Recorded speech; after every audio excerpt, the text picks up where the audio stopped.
Hey, yo, welcome back to Right at the Wire. Well, it's not often that we get a Sunday night sequence to take a look at, but Remington Park is providing one for us.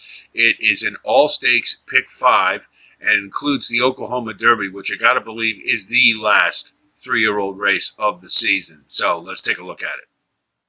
So this is the Remington Park all-stakes pick 5, and it takes place on Sunday night. Important to note. And it comprises races 6 through 10. So after you're watching football, I think this would be a nice vehicle for you. Leg 1 is race 6. It's the Kip DeVille Stakes. It's an ungraded stakes for $75,000 for 2-year-olds, run at 6 furlongs. And we've separated them, the contestants, by running style, E, EP, P, and S. Most of you know what those are. The first one we'll look at is Magical Mark. Carl Broberg is a really nice trainer, and you got Christian Torres in the irons, and those are dynamite connections. His Bashford Manor was non-eventful, to say the least. He rushed up, broke well, and then just faded right to the back, didn't do any running at all.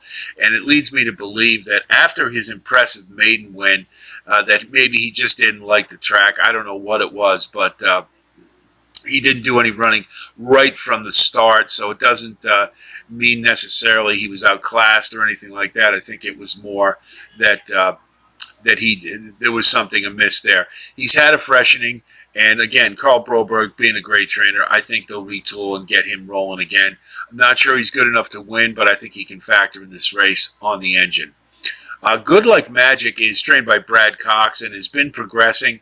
Had a pretty good third in the freshman stakes last time behind General Shipman, and it's logical to believe that he'll take another step forward, so he should factor in this race. General Shipman, I believe, will be the likely the chalk in this race, and deservedly so. I think he's the pick to win this. He has been progressing with each race, and he won very professionally last time, so I think he has a very good chance to win this race. Tigers and Bears is another one that is coming. If there is, there are 3 front runners in this race, so horses from off the pace maybe can factor a little better than perhaps they might normally. And Tigers and Bears is one of them who's moving forward in a nice way, and I think perhaps can maybe get up for a slice. And then we'll talk about Classic Rick. He just needs to break better. He's had 2 starts, and both of them he's broke a little slow, but then showed some punch late and kept running. So I tend to believe that this one is going to get better. I don't think he's at the same level of General Shipman or Good Magic, but he's likely one you want to look at for a slice. Leg 2 is the 7th race. It's Rick's Memorial Stakes. It's ungraded at $75,000, and it's run at 1 1/16 on the turf for 3-year-olds and up, fillies and mares. And looking from the columns, Medela Match had a little bit of a freshening and came off a pretty nice effort, I thought, in her last beforehand in an optional claimer. Doesn't really necessarily need to lead because she was right off of the leader and just kind of took over in the stretch and drew off pretty impressively. So on the front end, the one issue is that Tipsy Gal, who I don't think is going to matter in here, is trained by Carl Broberg, and she's a stone front runner. And I think they've got her in here to sort of be a rabbit for Island Hideaway.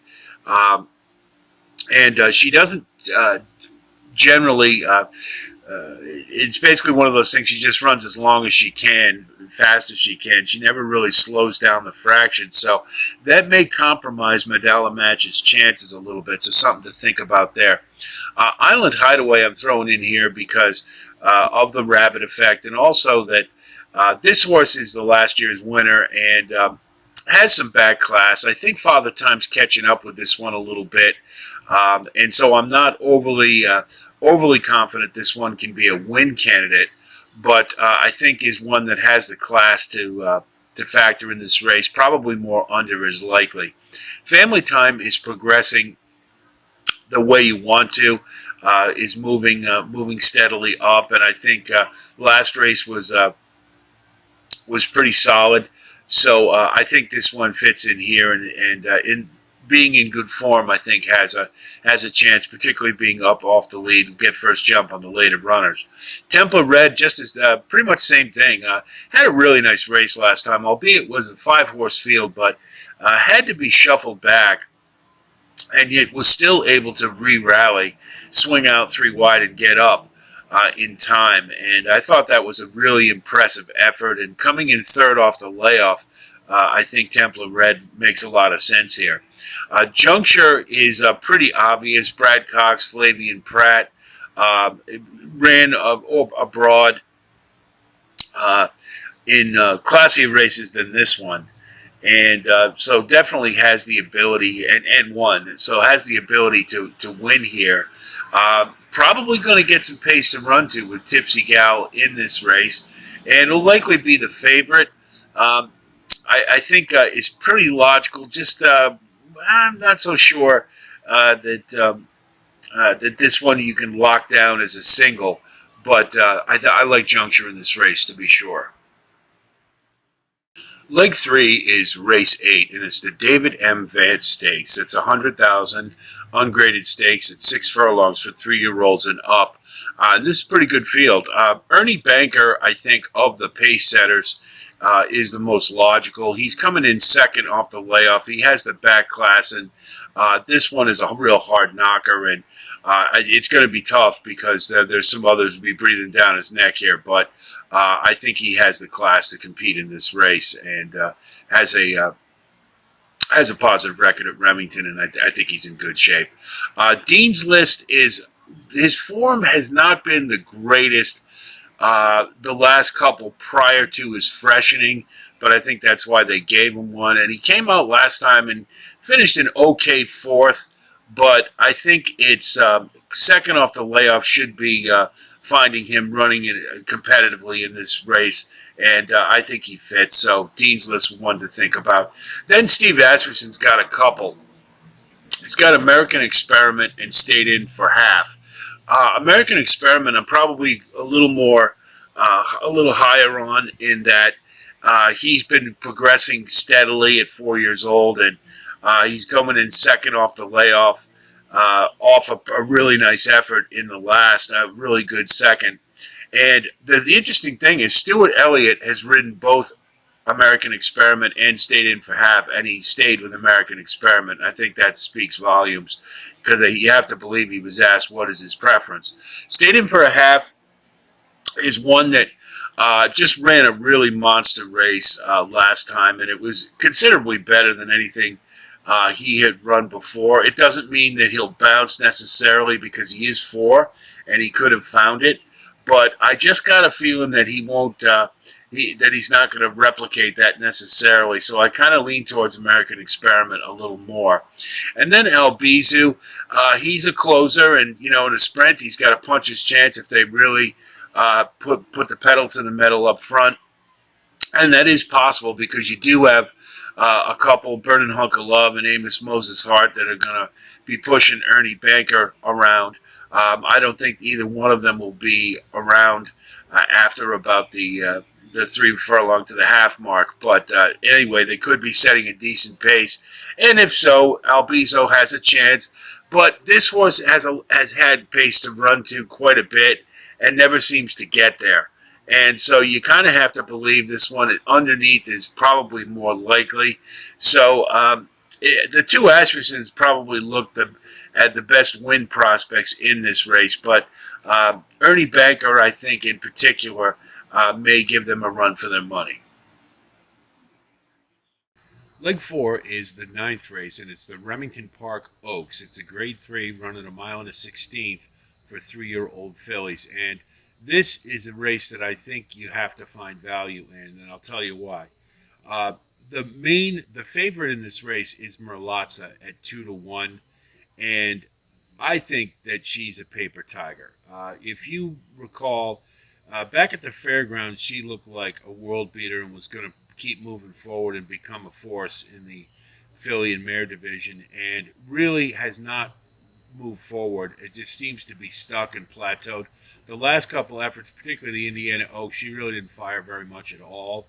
And I just, I just wonder they moved her back to a sprint in the start following that, and there wasn't much coming either. So this horse, I think, is very vulnerable in this spot, and I'm going to toss her. I'm looking for value, and I don't see it here. Now, Ancient Peace has been running primarily on the turf, but this one has demonstrated that she can run on the dirt and is a front runner. And this is the kind of race where she could shake loose and be gone. And so we're going to definitely use Ancient Peace from the E column. Then we get Appropriated Funds. It's kind of a wild card, but you're getting pretty good value. This is a horse in decent form who's run primarily in sprints, but has won at a mile and is by Arrogate, and I think that's a reason enough to include in the mix because like I said, I think this is kind of a funky race. So I think you have to, horses like this can move up, and at 8-1, that's a good price.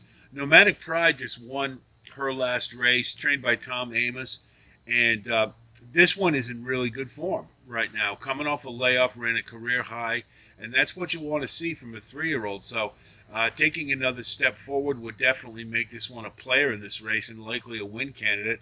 And I like Nomadic Pride at 6-1. And then we're going to throw in Love Tank, the closer, because in this race, if the pace does break down, a value horse can definitely steal it. And I could definitely see a closer possibly winning this race. So we'll use Love Tank. Love Tank has some decent back class, and I think is a pretty good fit in here. And 20-1, you're getting some really nice value. The final leg of the Pick 5 is race 10, and is the Oklahoma Derby. It's a Grade 3 run at 1 1/8 for 3-year-olds. And a lot of these players we've seen before. We'll just take a look, and Tumba Rumba, I think, is kind of a new shooter with regards to some of the ones we've seen before, but has been pretty good and is coming to this race in pretty decent form, and that's what the appeal is. I'm not sure that he's good enough to handle the more seasoned players in here, but I think that he's proven that he's competitive in this class and a hard knocker. So at 6-1, you're getting a pretty good price. You definitely want to keep him in the mix. One to think about, just for under more than anything, is Heroic Move. And funny enough, those of you who play with us at Assiniboia Downs will note that this horse actually ran up there a couple starts back in a stakes race, and it didn't do too bad, and has been pretty competitive in his last few starts. And I think at 20-1, you're getting a pretty good price. And if you note, there isn't a whole lot of pace in this race, so he's likely to hang around. And, to fill out your exotics, I don't think he's a win candidate, but one you want to think about as in the exotics. Hit Show is obvious.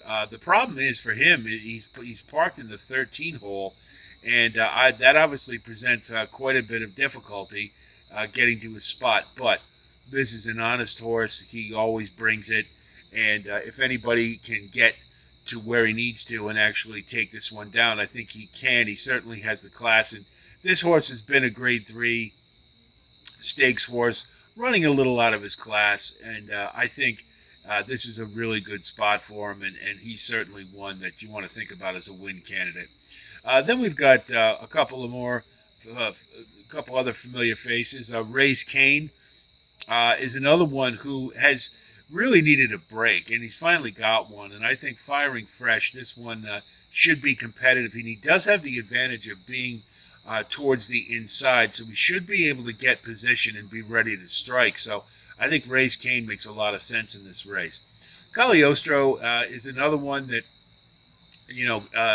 Cherie DeVille has just had a charmed year, and this one has been a hard knocker, another honest horse who consistently fires, but he always seems to have somebody a little better, and I think that might be the case here. I think that you can definitely use him underneath at 8-1. That's a really nice price, and he's got a puncher's chance, but I kind of like others a little bit better. And then finally, of course, our old friend Red Route 1. We know what he's going to do. He's going to come from the clouds, not going to have a lot of pace to run to, and I think that's the big issue for him here. but certainly you want to keep him in the mix, and he'll be firing late. And I think under is more likely due to the fact he isn't going to have too much pace to run to, but I think he's certainly one you have to include. So here's what our ticket looks like for the Remington Park Pick 5. In leg 1, race 6, we're going to use 4, 8. Leg 2, race 7, 1, 4, and 9. Leg 3, race 8, 3, 5, and 9.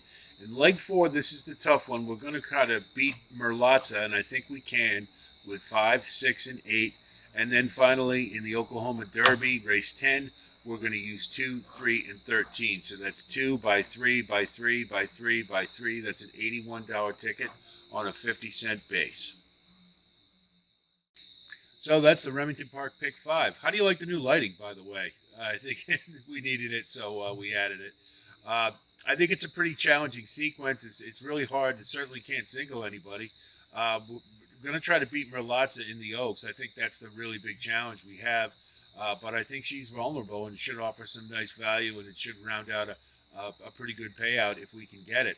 So I hope our analysis helps you with your own wagering strategy. And, of course, I wish you the best of luck as always. Great weekend.